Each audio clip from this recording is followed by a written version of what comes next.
Welcome once again, assembled internet hordes, to D&D Out Loud with Ben Riggs. I am Ben Riggs, apparently controversial D&D historian and the author of Slaying the Dragon, A Secret History of Dungeons & Dragons. And over the past 13 years of writing and podcasting, I have met hundreds of creative geniuses in and around the world of tabletop role-playing games. Here on this show, I asked two of these flaming torches of the human imagination to come on. Nope. I ask one today. Today I've asked one of these flaming torches of human imagination to come on and have a fascinating discussion, which I then record and send out in the world. And I'm trying to send these out unedited, so everyone will have heard my mistake. See, I'm human. I make mistakes. With me today is Justin Sirois, designer, writer, and artist of Sickest, which is nominated for what ENnie Awards? Gosh, we are nominated for 3. Best Game, Best Rules, and Best RPG-related product for a belt buckle, of all things. I don't know what to say. Let's start with the belt buckle, because I have questions. So why did you decide to make a belt buckle about your witch game?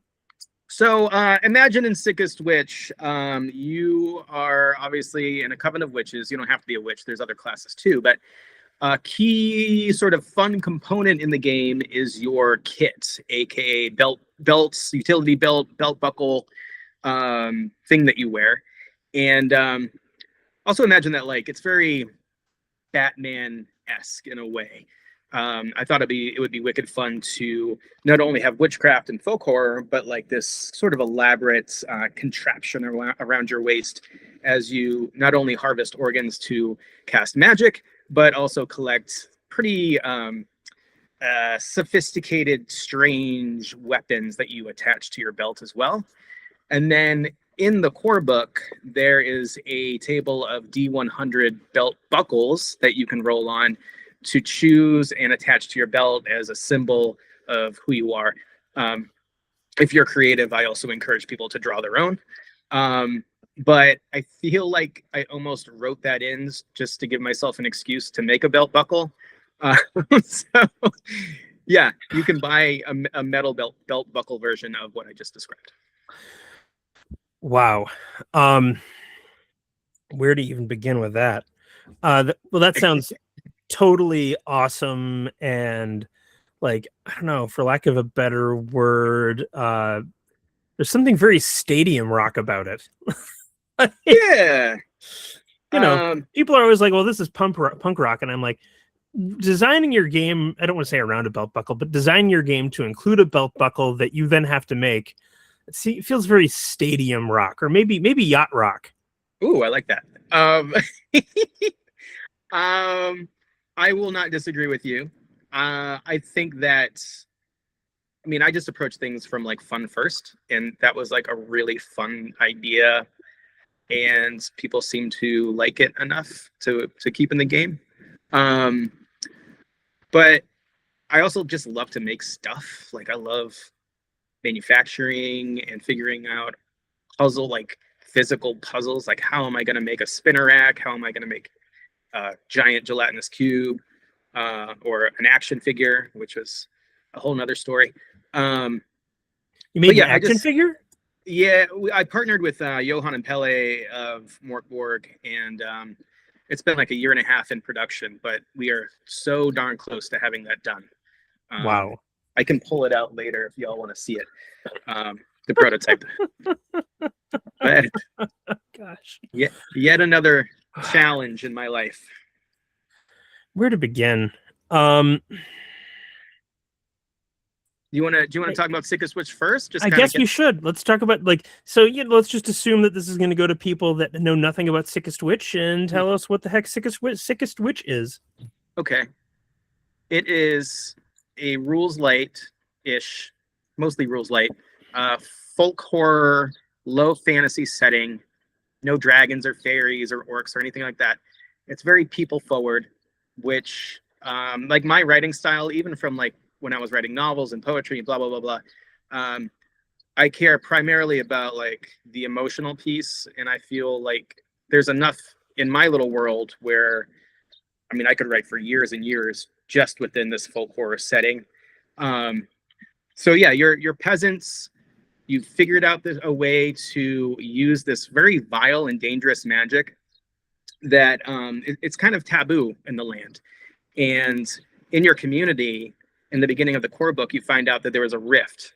There was a woman named Claire, and she discovered this magic. And half the community were like, all right, we're going to use it to better ourselves and get from under the thumb of the barons and the kings that are abusing our bodies. And the other half left. They were like, nope, screw this. This is toxic. We're out of here. Neither's right, neither's wrong.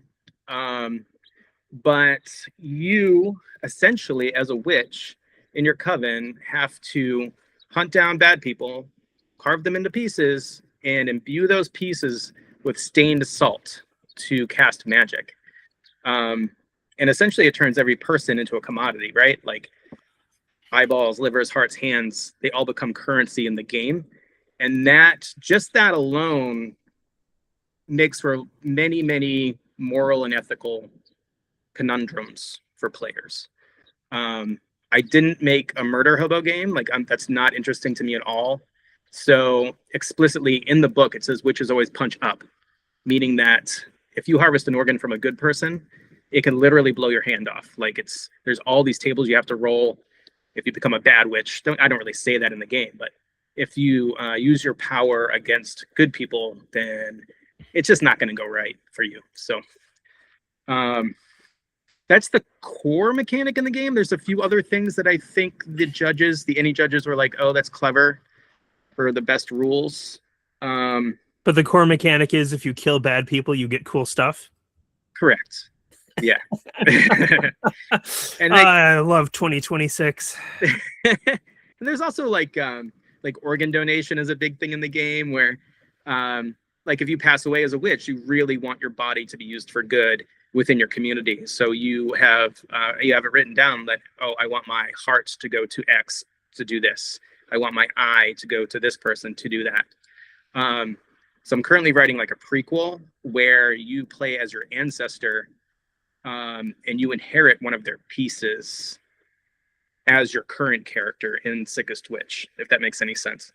So yeah, I wanted to make that mechanic as like deep and meaningful as possible within the lore, but also make it fun. And it also creates a system of like encumbrance and resource management where like literally you have your utility belt, and yeah, you might feel like Batman from Gotham by Gaslight, but it's also chock full of human bits.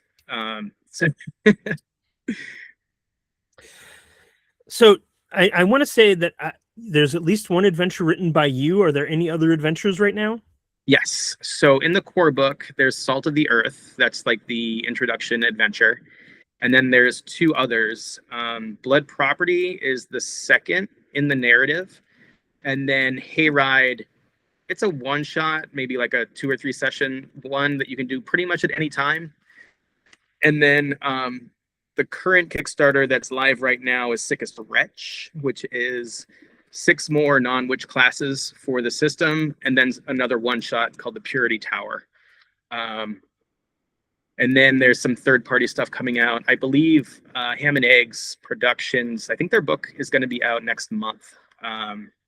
They're sending me a soft cover in the mail right now, and it looks fabulous. It looks so good.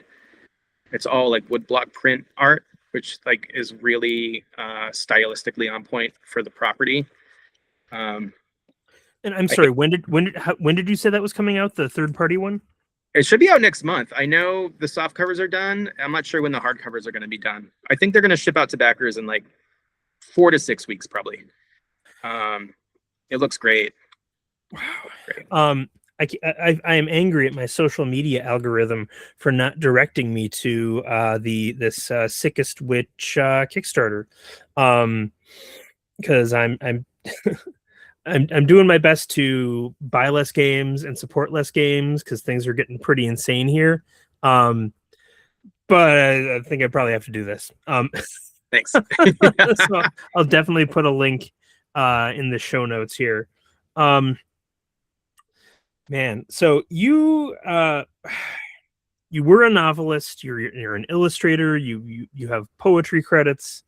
One of the I find tabletop role-playing games to be exciting in a way that a lot of other media is not.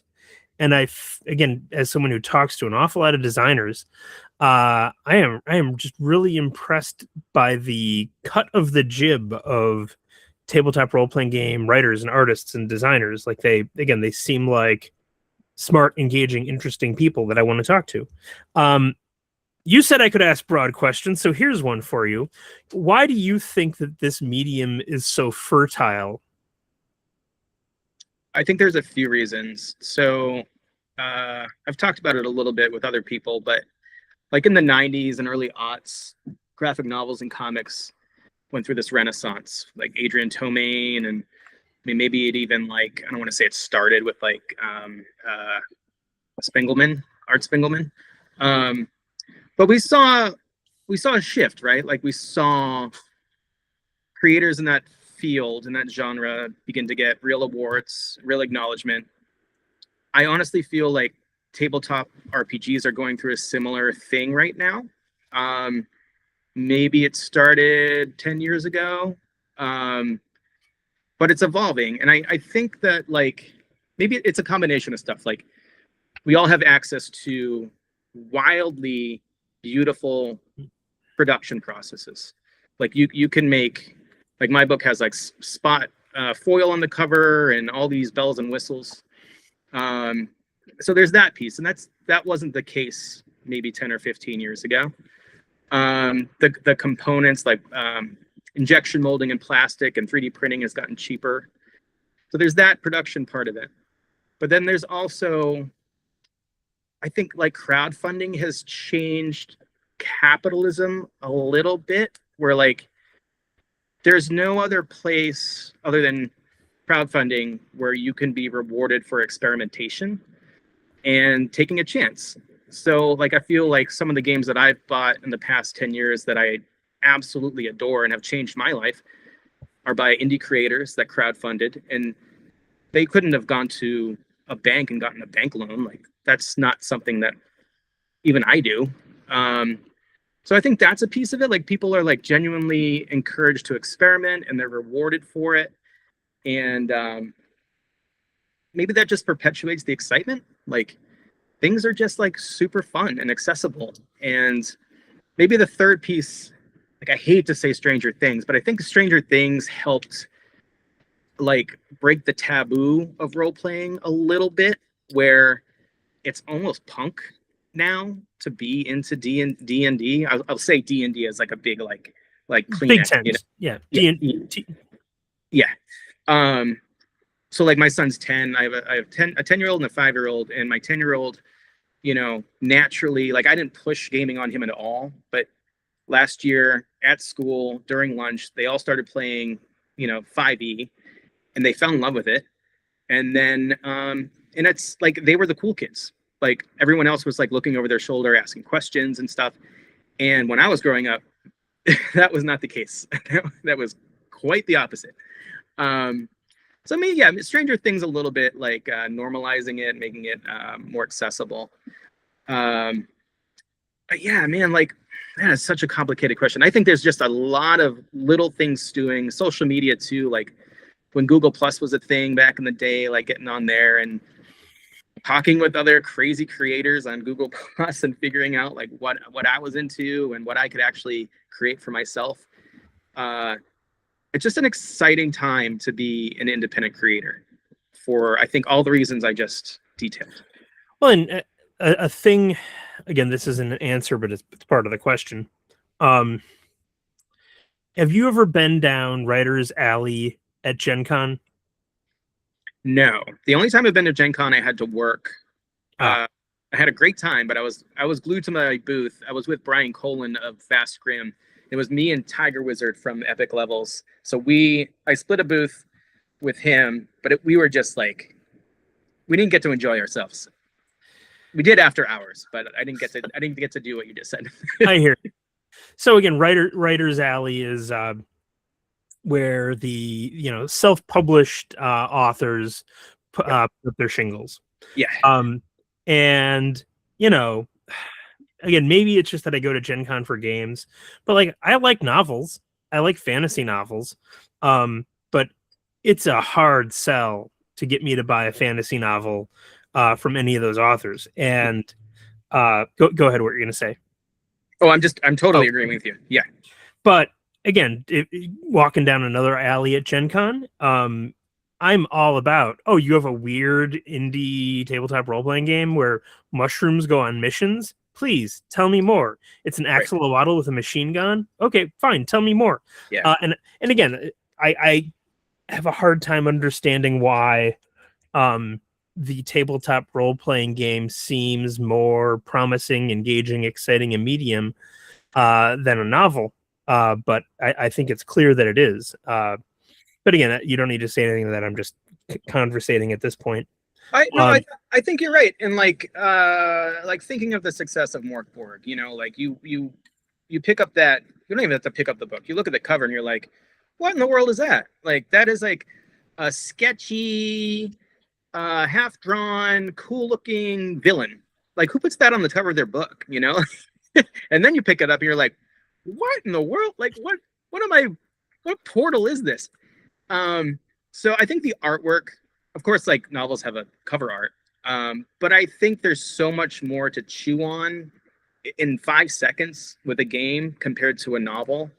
And when you connect with it, you're like, oh, I get it. It's raccoons eating trash and and they run airships. Yeah, exactly. Like, sign me up. I'll play that for a night. Sure.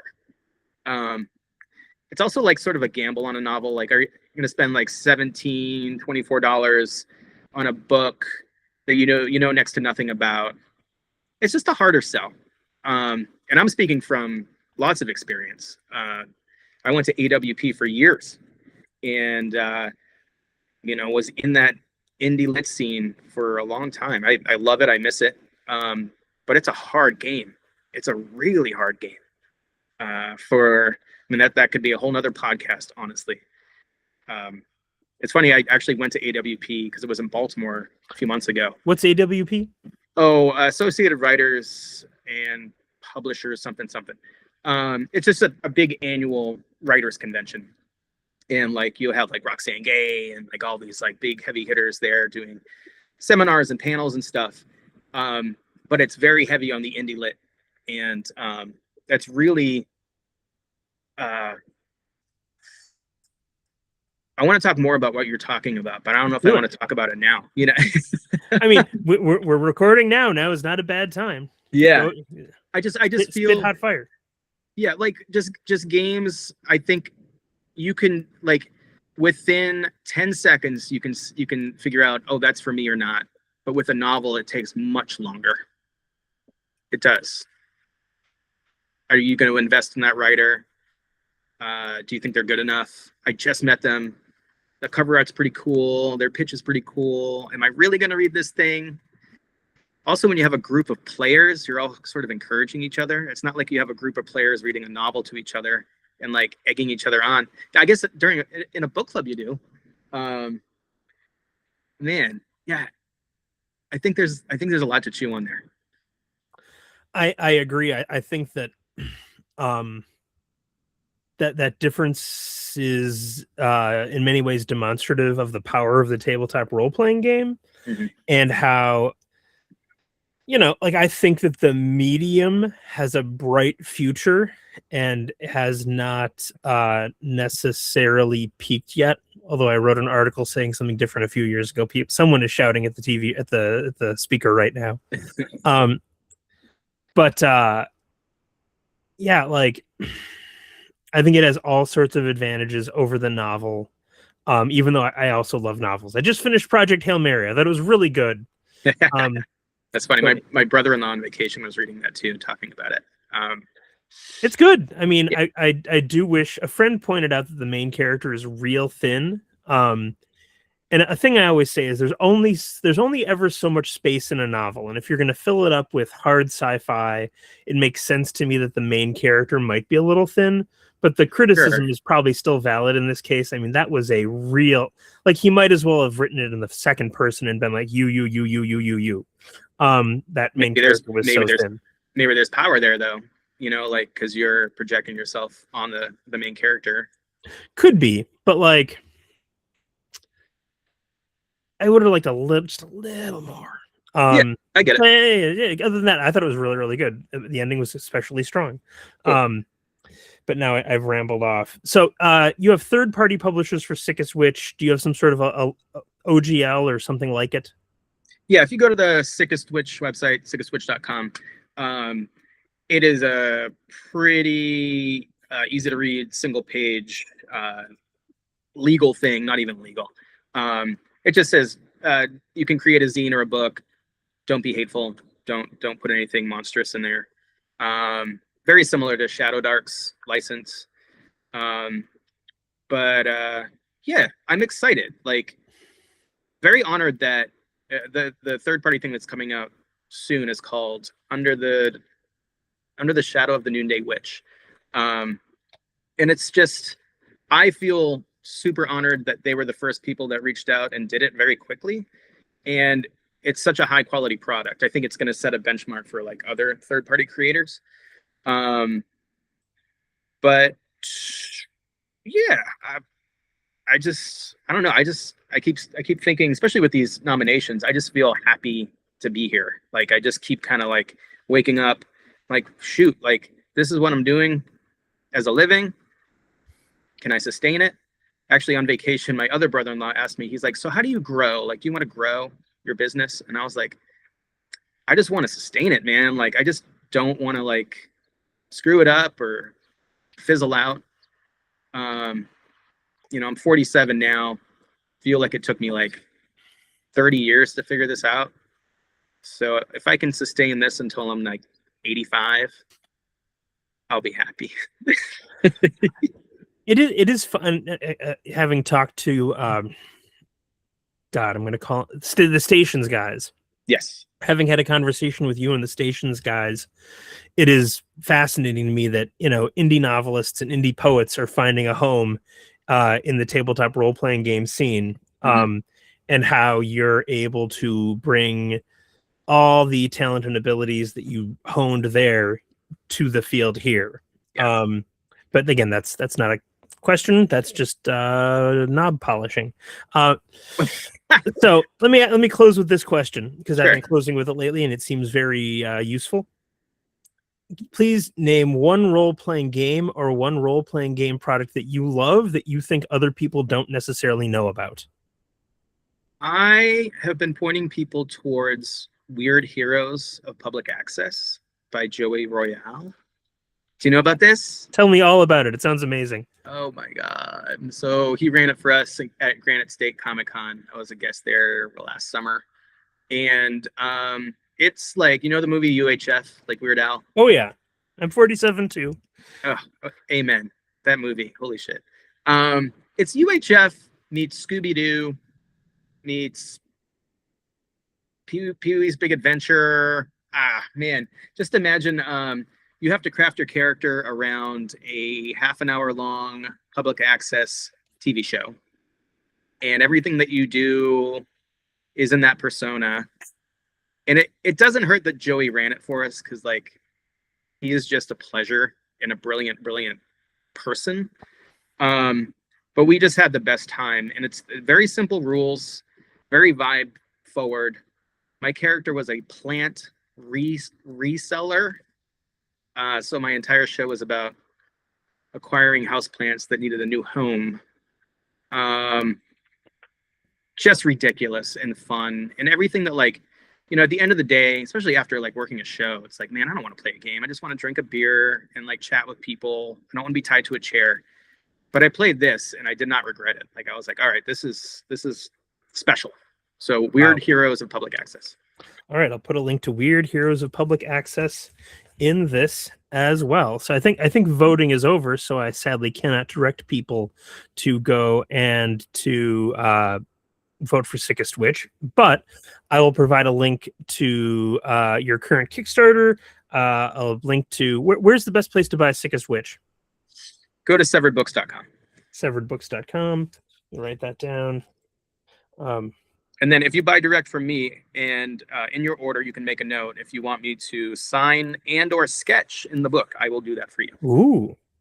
Well, if you're hearing this, you're going to hear a lot more of this content. I have several more interviews with ENnie nominees lined up. It seems to be going really well. If you like this, email me at rigsbl@gmail.com and let me know. If you don't like it, I guess you can do the same.